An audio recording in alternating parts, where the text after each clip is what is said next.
Welcome to my Reading Students' Minds set of tutorials by using Socrative.com or Socrative, the app on your phone, any kind of phone, or on your computer. I'm going to show you how to use it with the computer. So, first things first, on the left side, you're going to see that we have the teacher screen. I'm just going to go back just 1 second. When you go to Socrative.com or when you log on to your app in any kind of phone or iPad or tablet, you would find that you want to get to the teacher login. The teacher login will ask you for your email address, your password, then you sign in. Then you get to see the dashboard, which we'll talk about this in a sec. On the right side of my videos, I'm going to show you what the student screen will look like. Of course, I'm using my computer, but it's going to look very similar on either any kind of phone or any kind of device that you can download with your apps, etc. Okay, so on the dashboard, you have 5 main things: to start a quiz, quick question, space race, the exit ticket, and then managing quizzes. So let me just go ahead and do the quick questions. Let's say you're in the middle of a class and you want to find out if your students are getting what you're saying.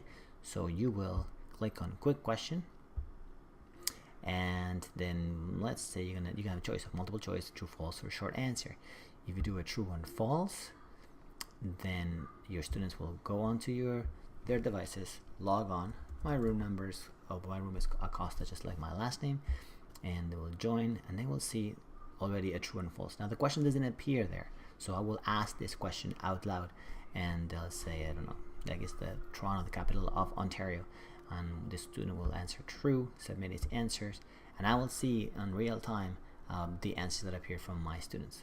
I don't get to see their name, but I see what their answer is. So it's great to know for me if they got it or not.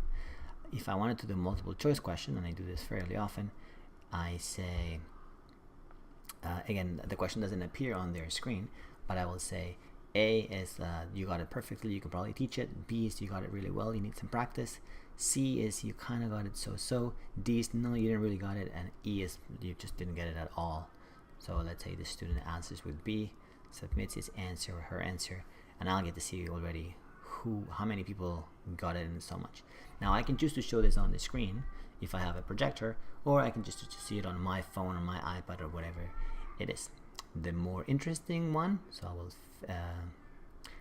the short answer one. So the short answer, I can actually write the question on it, but I don't usually bother with it. I can get students to just answer 1 time or unlimited time, so I'm going to choose that one. And I can make it anonymous, or actually you have to put in a name to answer. So if I say started, I said it's going to be anonymous. Confirm. And if I say, how do you say house in Spanish? So the student said casa, submitted the answer, and I get to see that one answer. Another student says, I don't know, taco. Another student says casa again. And it says poo-poo head. So I'm going to see this answer, the 4 answers so far, and I'll say, okay, no, this was definitely not it. I'll remove it. Casa got repeated twice, so I'm going to remove this one too.